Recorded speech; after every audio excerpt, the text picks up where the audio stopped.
often, and he really gave me the idea to. But you gonna say something like Pacific Administrative House or something like anything over 4 or 5 letters. Yeah, I mean, I thought you were gonna say sketchy that, with him. I thought it was gonna mean something that I never knew. I mean, I know what a PA. I mean, I think I would know what a PA tape is. I've made a few. You know what I mean? The whole thing was just supposed to be symbolic that if you go to PA Palace, you get a PA tape that came from the PA board, which basically was just to signify that it's clear. Because back in the day, PA tapes is what it was. So normally when you make copies of stuff of PA tapes, they end up getting like air and stuff of that. Yeah. You lose quality. When people used to turn on their radio and try to record stuff. Right. Like today, we use CDs, so when you make copies, you don't really lose quality because it's digital.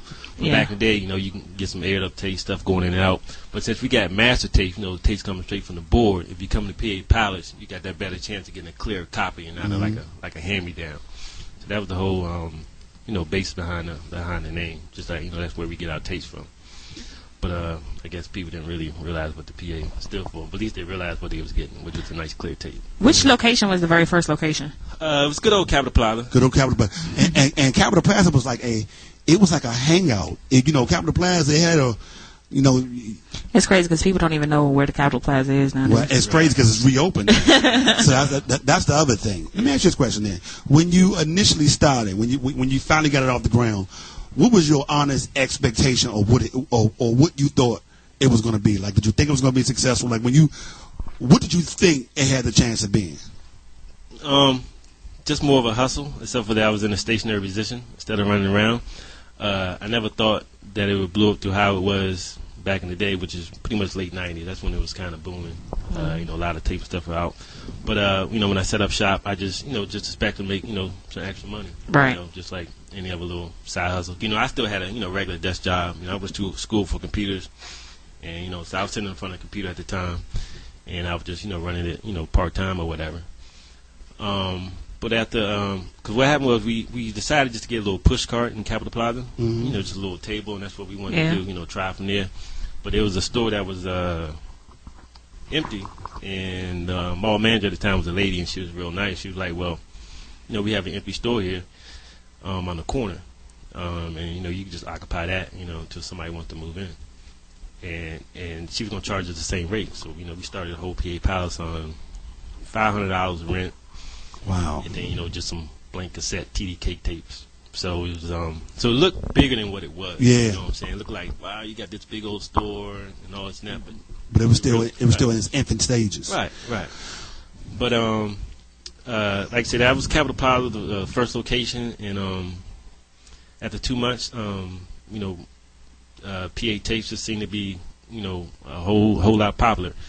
We should put more tapes on one Saturday than I used to do meeting people all during the week. So I was like, well, this is good, having a stationary spot, having doors open from one time to the next. So it was real convenient for people to come and get this stuff. But like I said, in the early stages, still just a hustle. I didn't really think that it would go, too far. Because at the time, I don't think there was any other, full-fledged stores. Yeah. Selling just go-go. And mind you, when we opened, we were selling just go-go only, period. Just go-go tape. That's it. Nothing else. Nothing else. No rap. No rap. Nothing from the PA Palace from the day. But it only took a couple months to pick up. People was coming. We had to actually go out and buy machines to make the copies and stuff. Because I used to had a little small, I think Pioneer, little tape decks. Had the two tapes in there and just wow. Make them like that. Really? And it only had high speed Devon, which is like half the time, so you could have like a 90-minute tape. It would still take 45 minutes to copy. And like I said, after a couple months, we just couldn't really keep up. We had to actually start buying, expensive machinery to make these things. Mm-hmm. So we got some telex machines. Anybody that does Devon know about telex. They're right up there with Tascam and stuff. So we had a couple of those machines, and that helped us put something out. And since it was going good, we just thought, well, hey, we can move this here at Capitol Plaza. Let's try to, open up somewhere else.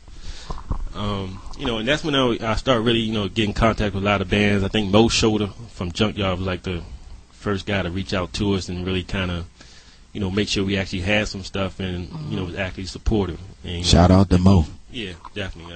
One of the greatest managers in history, I think. He did a hell of a job for Junkyard Band. And, so that's when we really started, meeting a lot of people in the bands, and people actually were supportive. Because, it was like a give or take thing. Like, we did our job, our job was distribution, to get the tapes and the music out to the people. That's what we're supposed to do. And, it's a give or take thing. We would give money to the bands, and then we sell them. So we was both making money. You know what I'm saying? So right. The more we put out, the more we make, and the more some of the bands make. And there was also, a lot of exposure, because it was actually a place a lot of people come and, pretty much get whatever they wanted. Well, I mean, honestly, for a lot of people, it was the biggest exposure. And I'm a testament, as you know, for our relationship, I'm a testament of that. Let me ask you a question, though. When did the light bulb go off and say, hold on, we got something that's bigger than what we ever, than what we think? I mean, when did it really go off for you?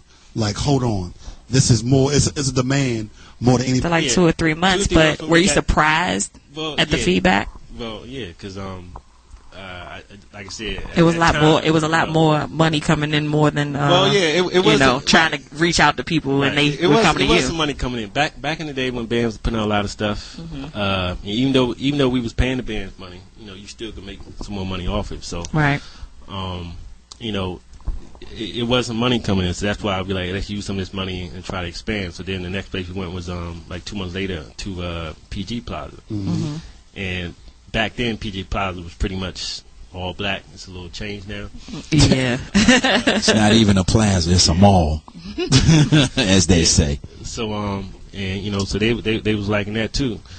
And like I said, we had like 2 stores in the first year, and by end of the year, I quit my regular job. That's when he knew. That's when he knew that the money was. There goes your answer right there. Quit my job that I went to school for, and I decided, to go what was making more money at the time, at least. You know what I'm saying? But I still got the knowledge to do what I do. But I'm like, I'm gonna do this and do my computer stuff on the side, which I still do to this day. So that's pretty much the turning point when I realized that you can actually sit up here and do this all day. You know what I'm saying? Instead of just being like a little part-time thing. And from there, we just went on to 3 and 4 locations, throughout the 90s, up until like 5 locations at one time, right before. What were all 5 locations? I remember. We was at Capitol Plaza, Forestville Mall, we had Lower Mall, St. Charlestown, yep, and Forestville. Yep. Yeah. And Forestville still open, right? Now Forestville closed. You must have just closed it. Yeah, like a year ago. He's a little. We just got 1 location right now. That was 20 years ago, so a lot of stuff has changed, since we opened up. Really? Internet technology, stuff like that. How has the digital age affected PA tapes, in your opinion? Well, it's affected us just like it affects any other musical genre.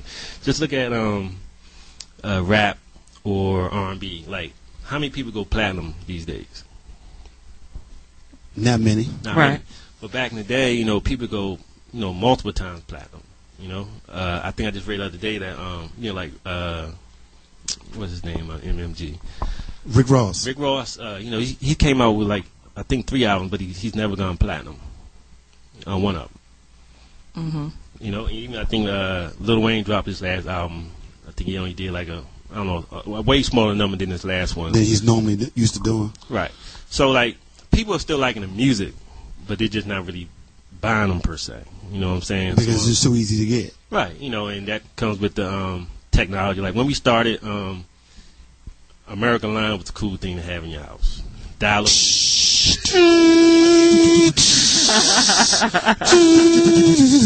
Okay? Rotary dialing and stuff like that.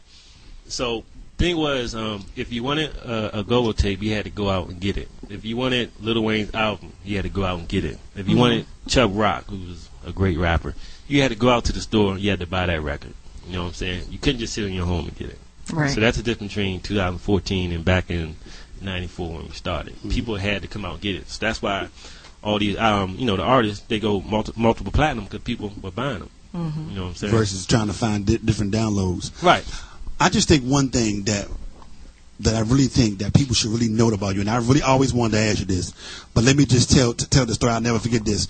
OP Tribe album came out, and Scooby calls me and says, we're about to do a live internet chat. And I said, literally, what the fuck is an internet chat? Like, yeah, he like, we're gonna go, Pat just called. we're going to go over, and people all over. Now this is like 97. Yeah, you're going back because the chat room has a history. Anybody tuning in that was part of the chat room, they know how it was back in the day. Exactly. It was the new greatest and hot thing. I'm thinking, but I swear to God, it was hot back then. I was in the chat. If you was in the chat, you was cool. You know. I remember saying to Scooby, "What the fuck is what do you mean?" He said, "Yeah, we're going to go to PA Palace, and people are going to be on the computer, and we're going to be talking to them, and Pat's going to do it." I'm like, all right, whatever. You know what I mean? But I think that you were so ahead of it. And let me ask you this question. Yeah, but also, because also the website, we were like one of the first people to really get go-go on the internet. Yeah, and that's the main thing. Like, how did you foresee that everything was going to the internet? Because you were way ahead of that. I mean, you were way ahead. They're going to show you. Well, I didn't foresee it, but the simple fact that I went to school for computer science, I was always in computers. So okay. I was the first of all my friends to get anywhere near the internet or any type of, like, most of my friends get on with when we had like DSL and stuff like that. Right. Like I said, I got on with America Online. Wow. Okay, and so I never thought it would get like that. You know what I'm saying? Because mind you, nobody had smartphones back then that to make things popular. So for anybody to even have a website, they too would have to be dialing up to get on it. You know what I'm saying? So it was around like 96, 97. So when you did it, did it initially help? Did it help expand when you initially did it? Well, yeah, because mainly the essential part of the website was like a discussion board where everybody can come and talk. And discussion board would probably still be going on if it wasn't for like Facebook and a whole lot of other social media outlets. But so that was a nice place for people who can ask questions about GoGo, find out about GoGo. It's kind of like just a little community. You know what I'm saying? So it definitely helped to get stuff out, let you know what's going on with GoGo and stuff like that. And it was one of like a few places on the internet to really, either talk about GoGo, listen to it, stuff like that. But I never thought the internet at the time was going to boom. But slowly but surely, couldn't predict that at all. If I did, I would have, bought those internet stocks and stuff like that. I never could have guessed it. With the fast growth of the business, how was it trying to keep up? Like, there are so many bands evolving, so many bands that didn't have tapes or wasn't recording, but people asking for these particular nights. Like, do you know CDs by dates and tracks and everything? Yeah, I know a lot of stuff simply because I see them quite often, heard them quite often. But actually, back in the day, it was a whole lot easier for somebody to come in and say, "Hey, I was at the Essence show last Friday. Y'all got that tape?" Or I was at the Junkyard show, because they was putting them out, spitting them out, 3-4 shows a week. So it was very easy. And it's crazy you saying that, because it was in a way, bands felt like they had to do it to keep up, though. Like, that was a part of you. Yeah, just like it was a part of it. Yeah, just like mixtape, getting your sound out there, letting people like you, letting people hear you. You know what I'm saying? But yeah, like I said, back in the day it was easy for stuff like that, and we did go around to certain bands because we wanted to be the place that had the best variety. Not that we really had competition at the time, but there were a couple other places that were doing the same thing we was doing. So we did go around to a lot of bands, Creek on there, or Shouting Indian Queen. Or if it was somebody's birthday. Yeah. Right. Because see, to me, that is part of the change in go-go. I think that people are not talking about. We call it Shooby Dooby Go-Go, but it's less. What's Shooby Dooby Go-Go? Shooby Dooby is people who just play cover songs all night over mainly that one beat. But I do think that's part of. I think that's part of the issue, is because. Do you have an issue with that though? Okay, but I do have an issue with it. But let me tell you what the issue I think. With the point I'm trying to make, it's more about people you going to hear somebody sing songs versus people putting crews on. I think that has a lot to do with the fact that people it's not engaging like it used to be. Okay. You know what I mean? Less of a call. Yeah. You know what I mean? Like, that was the thing. And, of course, and I'm sure you know this, like we all know, lead talkers had the ultimate power. Right. Like, you really had the power. Like, if Funk said your name and acknowledged it, somebody would say, "Hey, man, I heard Funk put you on." Or, I heard Big G give you love. And I think what Shooby Dooby Go-Go has done is it less included people in go-go. It's more of just coming to see you perform somebody else's song, and then you're going to sing the other song, and it's less engaging, because I think that is one of the main issues that is to me hurting go-go, in my opinion. And it's kind of funny you said it, because people wanted to be acknowledged. That's why rappers is still around. That's why Sugar Bear's still around. It ain't because they come in here and sing. It's because he put people on. He knows how to acknowledge people. Let me ask you this question. In your opinion, what was the year when you saw it going down? I mean, obviously, in the 90s, it was booming. Right. Probably, when did you first see like something was going on? The millennium. 2000. It just started. That's when, a lot of CD releases slowed down and we started getting more of 95, 96, 97. We didn't have those type bands. Mm-hmm. Correct? We had no shit. Correct. So I want to say like millennium. 2000. It just started. That's when, a lot of CD releases slowed down and we started getting more of 95, 96, 97. We didn't have those type bands. Mm-hmm. Correct? We had no shit. Correct. So I want to say like millennium. Identity. I don't think when Chuck Brown made an album, maybe Ray Essence, they were thinking we're going to go national. They was thinking we got a new hit song. And a lot of times I don't think when people make songs it's to go national. I just think it's good. When you're performing and the crowd knows your song, something you wrote or you and your band came up with, versus knowing the song that's on the radio, there's a different type of satisfaction with that, with being on stage. For some people, it's no more, it's not though. But a couple things like original songs are good, but some people do want to hear cover songs. They want to hear their favorite song on the radio, and they want to hear the go-go version of it. When I was going back to go, I pretty much grew up on Junkyard. And, we wanted to come in there and, hit some of the... Like I said, we weren't really wanting to come, I guess, do the doobie shooby, as you say, but we really wanted to hear, a couple of radio songs, because you already know the songs, you can already sing along with them, and just them hitting the tune can already get you hyped. So we do want to hear that. So I'd like them to always incorporate at least. Making singles is good, but it's going to be hard. Not that it's impossible, but that's a nice challenge for the go-go band. Because here's the challenge: you got to come up with some original music, and then you got to make it popular so that when you do play it, people can sing along with the song when they know the song, and they can just enjoy it or just kind of get hyped when they hear the song. So that's the main reason how some of these people. That's a nice challenge for the go-go band. Because here's the challenge: you got to come up with some original music, and then you got to make it popular so that when you do play it, people can sing along with the song when they know the song, and they can just enjoy it or just kind of get hyped when they hear the song. So that's the main reason how some of these people, but for the band, as long as they got a crowd for one, they can make some nice changes. Just staying inside the Beltway, they can do it. That's not everybody go be national and this and that. Granted, you might make more money national if you're popular and successful and you got a type of fan club, but you can stay here in the DMV and do the same. And one benefit of go-go, from other genres that most don't do is like go-go is one of the few genres where you can actually play every week and have people come see every week. You know what I'm saying? Most rappers, like I just know big names, like Lil Wayne, they don't play every week. You know what I'm saying? Mm-hmm. They just don't do that. But go-go, especially not in the same city. Right, go-go, you can not have an album, you can not have originals, but you can sit up here and play every week. It's one of those little friends benefits, I guess.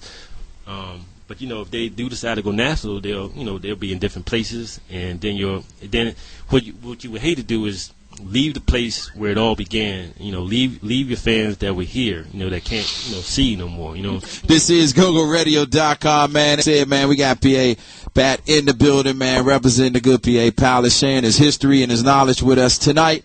If you got questions for him, man, hit us up right here. You know how to do it, man, on Twitter, on Instagram, The Blend Show, all one word, or hit us up on our personal pages, Bootsy Vegas. Yeah. All one word, The Real Nika Ray. Oh, yeah. All one word, or hit me up, DJ D Money DC. All one word. Should have been. That's what it is. Hey, let me jump in here. I just want to ask a question that I always wondered. Now, considering, I used to visit your stores back in the day. I think, man, you used to really go at it in some of the chat rooms back in the day, in the PA chat room back in the day. Okay. But a question that I always wondered was, with all the bands and you kind of like being a distributor in the city for some of their music, did they ever come back in the PA chat room back in the day? Okay. But a question that I always wondered was, with all the bands and you kind of like being a distributor in the city for some of their music, did they ever come back in the early days and like Java to get your ringtones, you know what I'm saying? So, me being a computer guy, I looked up how to do that stuff real quick. You know what I'm saying? And, I just always ahead of the game. Right. Then I just told my employees, and that's one thing I didn't really think that would blow up like it did, because that used to be like a major part that we did was ringtones. But I just chopped up a few songs, made a little small database, and once people even realized that, they were like, "What? You can get ringtones? Let me get this and that." I used to see them lining up in your joint. Yeah. Yes. I used to see them lining up. Yeah. Yeah. So yeah. Because they wanted certain parts of the song. Chop this part. I just want this part. I just want G to say this. Nigga Ray. Yes. How many ringtones you usually get? Hey, shut your mouth. Shut your mouth. Yeah, but that was definitely I had all a the proper joints, time in life, and just to let you know how much time flies. Nextel is not even in existence anymore. You know what I'm saying? They're gone. Nextel. Yeah. That's crazy. But right, that's how much time has passed and how much stuff has changed. Yeah, it evolves. Yeah. About what time did you start incorporating other genre of music into your store? Because you were all go-go strictly at first. So when did you start doing like rap? Towards the millennium, as more as internet got more popular and people upgraded from dial-up to DSL, we said we got to start incorporating other items in the store. But the first couple years or whatever, few years, all you needed was straight PA tape. Pretty much when cassette tapes were in. Mm-hmm. Once we switched over to CDs, that's when it started to change a little bit. Once, because I remember we actually put like one of the first go-go CDs, tapes on CDs. Because you could always like buy like your regular artist, and used to come in with tape or CD, but you never saw like live PA CDs. You saw CDs say like if Junkyard put out an album or something like that, or Essence put out an album, but you didn't see like a show from the Metro Club on CD. And at that time it was new, and I remember we bought our first machine. It cost like $600, and it burned one CD at a time. Jesus Christ. Yeah, but we was able to.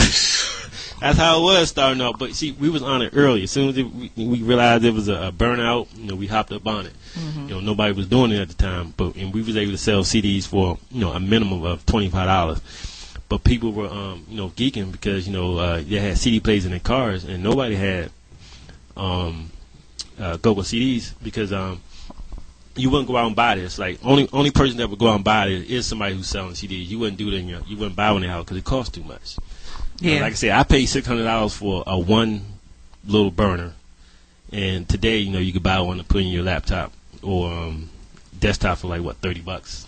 Yeah. That's how common it is. But back then, when we went to CDs, people was geeking for that right there.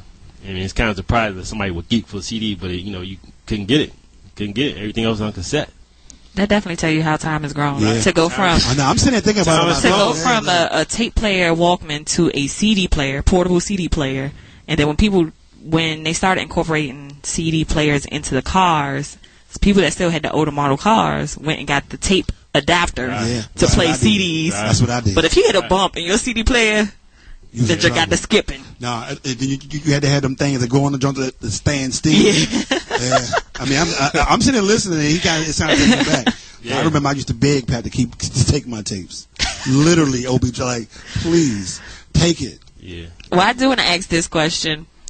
What is the top selling CD of all time? Yeah, you know what? I mean, it's so interesting because I was definitely going to ask you this, but okay, I'm sorry, I'm gonna let that. Well, I mean, it's hard to say. I could probably name popular bands rather than CDs. Some dates off the top of my head, probably like the classic 331-96. Okay, let me y'all pause. Why do you think that one is the most classic? Tribe CD. Hold on. I mean, the thing, everybody always quotes that one joint though. I mean, I'm not even sure why. It's a nice tape. I really don't think it's the like the best CD of all time, but it's just a popular tape. The tape where somebody from another Congo band came on and sized it up.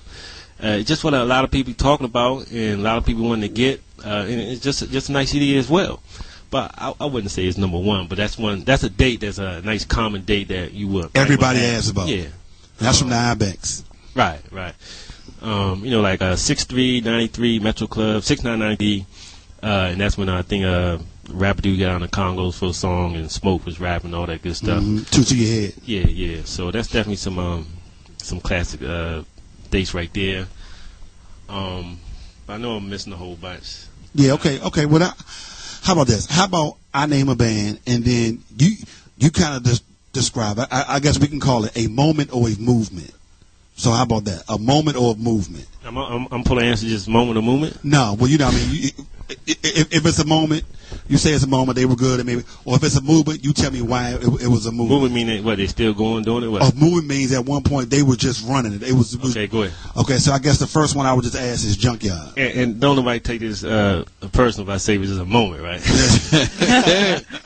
Junkyard, a moment or a movement? Moving, of course. They always been moving and grooving. They had, one little break, I think in the late 90s. They had JY Band and J Mob.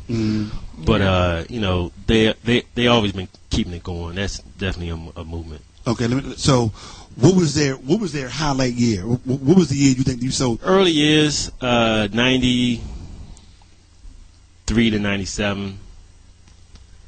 Yeah, because like 98, 99 when they started splitting stuff. So when it was all one good solid band, definitely those early years.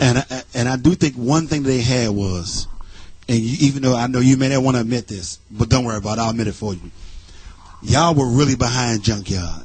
There was what do you mean? PA Palace was like, that was their band. And they're going to show you back then, Go-Go was kind of, I don't want to say it was territorial, but people had their favorites. And it was noted at PA Palace. I don't know about that. Oh, no. But, maybe because you had a Junkyard poster in there? I don't know. But like I said, Mo was really the first person that reached out to us when we started. And, he was just really supportive and all this and that. So, not that I show favoritism or nothing, though. But, basically, whatever band that, needs some type of help or promotion, I'll try to do it. We'll see about that. Oh Lord, we know where that's going. We will see. Well, I've already talked to Pat about that too. Yeah, because PA Palace is going to be nothing without the Go-Go Band. It's nothing without the Go-Go Band support. It's simple as that.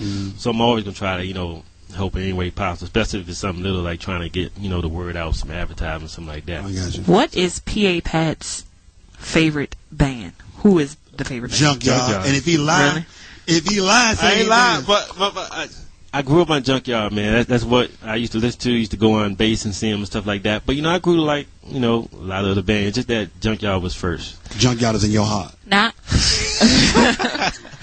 Junkyard, they be cranking. Simple as that. Still. I understand. You said that you listen to Bounce Beat, and we clearly know that you do. You are a supporter of Bounce Beat. Have you been to any Bounce Beat shows? Yeah, I've been to some TCB shows. I'm not out here every week like I used to, but I try to get out every now and then just to see from my eyes what's going on. I always get most of the CDs so I can hear what's going on, but I actually like to see what's going on and stuff like that. First Bounce Beat show was probably TCB. TCB was kind of unique because even though they hit the Roller Times All Night is what a lot of older folks like to say. There's a lot of banging. They actually got some music behind it. They actually got some songs, some stuff that can nod your head, stuff that you can actually listen to and enjoy. Now, there are a whole lot of bounce beat bands that just hit on the tabales and they just do chants and stuff like that. There's a whole lot of those. But there are some bands like CCB, TOB, and Reaction who actually can put some music behind it. Yeah. And if they had to play for an older band, a lot of bands, those bounce beats could do it, especially New Impressions, TCB, and Reaction. We are avid supporters. Let me ask you a question. TCB, a moment or a movement? A movement. Okay. They started the whole bounce beat thing. They're still going. It's a little tough for them to be playing right now. They had some bad luck, with some incidents and stuff, but they still going strong.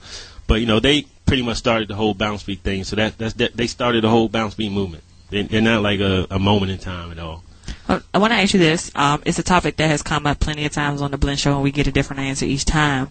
In your opinion, what's the difference between a pocket and a socket? Well, that's a tricky subject.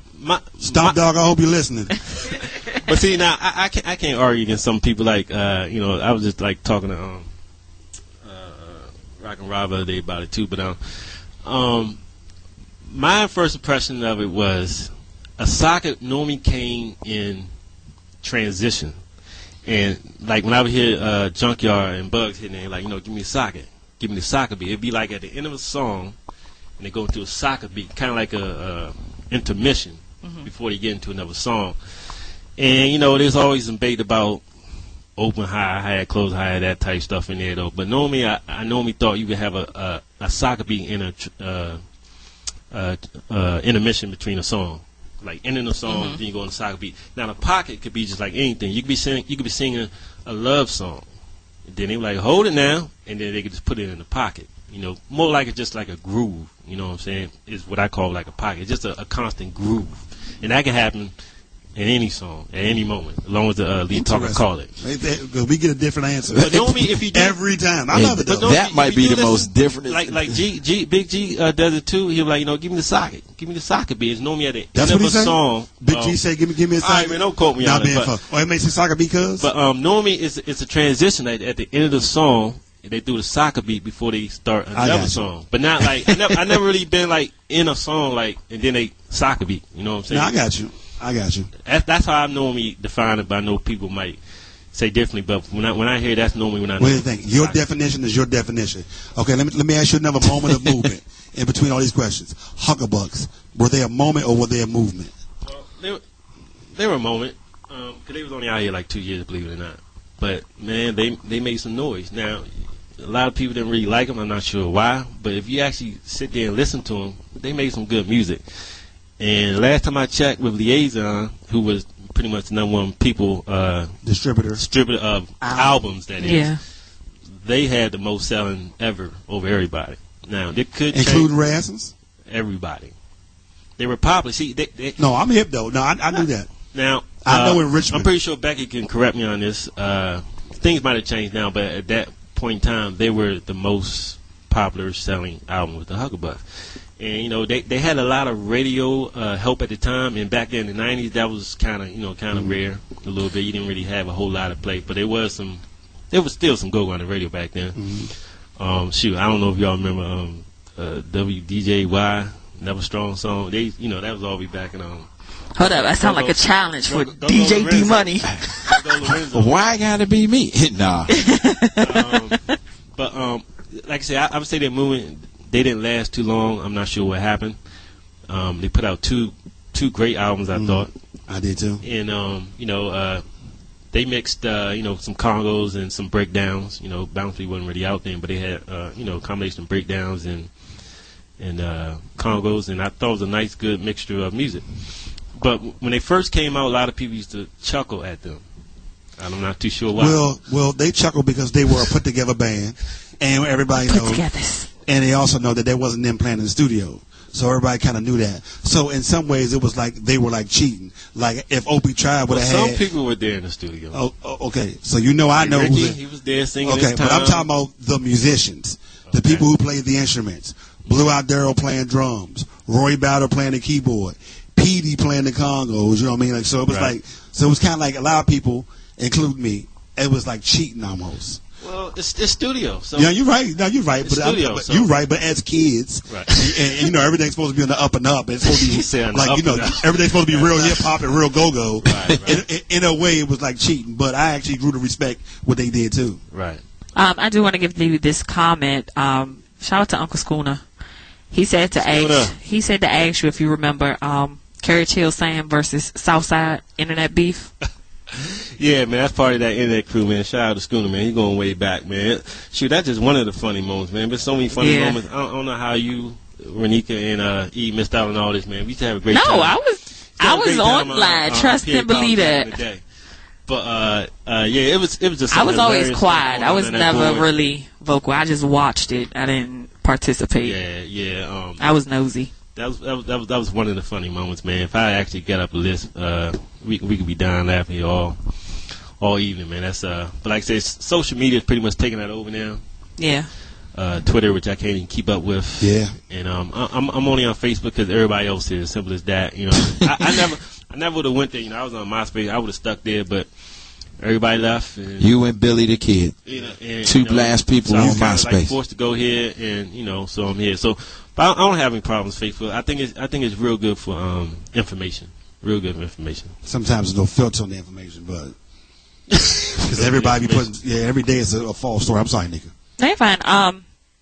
Before we wrap up, I do want to ask you this: the way technology has been growing so vastly in the past couple of years, what do you see the future of being PA pilots? Because you do have the location here at Iverson Mall. Do you think that everything's just going to be online? Well, retail wise, I don't expect PA pilots at the storefront to last but so much longer. I'm thankful for the 20 years that I did get. I never did imagine that. And that's just because of the way things are going. And a sign of the time is what like Beyonce did. Like she skipped the whole stores, just dropped it on the internet. I don't think she skipped the whole promotion, skipped everything. She dropped it straight on the internet, and I think the stores actually got the CDs probably like a week or a half later. Stuff like that is gonna is what's really gonna slow down the physical CDs. And you know, everybody with these phones and stuff, it's just gonna be all digital. So PA Pilot most likely would be you know, an internet entity, you know, which do like mail orders or some downloads, stuff like that. But physical stores, you know, if you look around, you're just not going to see that many. You know, you don't see no Tower Records, Sam Goody's, you know. Willie's. It's just the big Shout out stores. to Kemp Mills. They've been there forever. Yeah. Or even having some more. But also, you see what they doing with like another sign that's going to do like I think it's either Bone Thugs and Harmony going to do one album but sell it to one person. Yeah. And I think to a highest bidder. Yeah, stuff. It's gonna be a whole lot of internet type tricks and stuff. And the thing about it is that they can actually do that, just make one album, sell it for $1 million, and still probably making much money because people ain't really buying all the albums. Like they got a lot of fans, but everybody's not running out and paying for it. You know, a lot of people like you know, cheating down. Everybody do it. You know what I'm saying?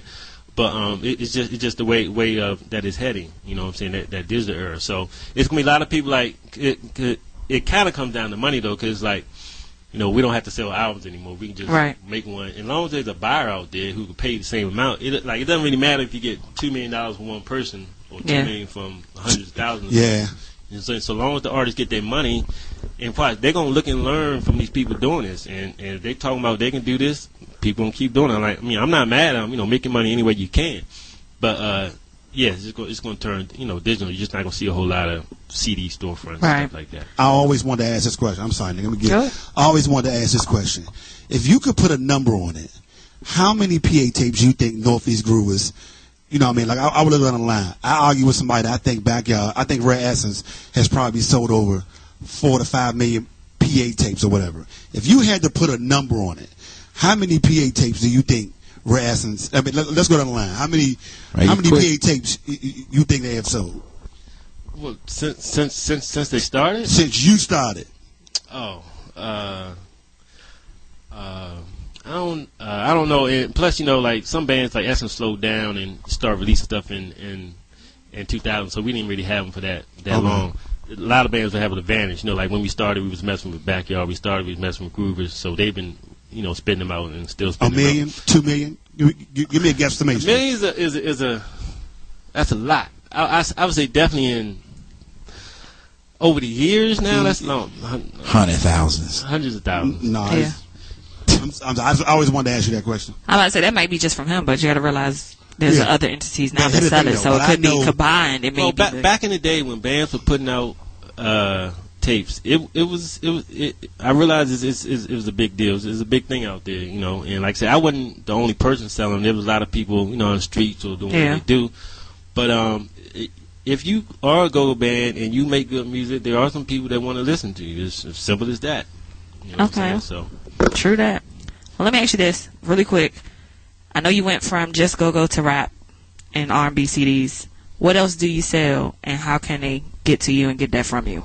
Oh, okay. Well, we're you know, full-fledged record CD store. So of course, you know, we got the go-go, we got R&B, rap, reggae, and you know, Demi Curry magazines. Pretty much the street magazines like Don Diva, As Is, stuff like that. And you know, we got DVDs, a little bit of go-go DVDs. That's one thing that we don't have a lot of go-go DVDs. Like, okay, and you know, Demi Curry magazines. Pretty much the street magazines like Don Diva, As Is, stuff like that. And you know, we got DVDs, a little bit of go-go DVDs. That's one thing that we don't have a lot of go-go DVDs. Like, because we got plenty more questions for you. Yeah, I mean, we definitely could ask you. It's definitely some people that I did leave out. Okay, well, I would love to finish this conversation. We're gonna make you close up early one night. Do you? Do you imagine who? Tell me who there. Tell me who. Wait. Let's save it for part 2, man. Okay, I'm about to say. There you go. You want me to read my mind, but well, man, I talked to you a couple times offline, man. You know. No, we talk. Wow. What you talking about? But I wasn't gonna do that.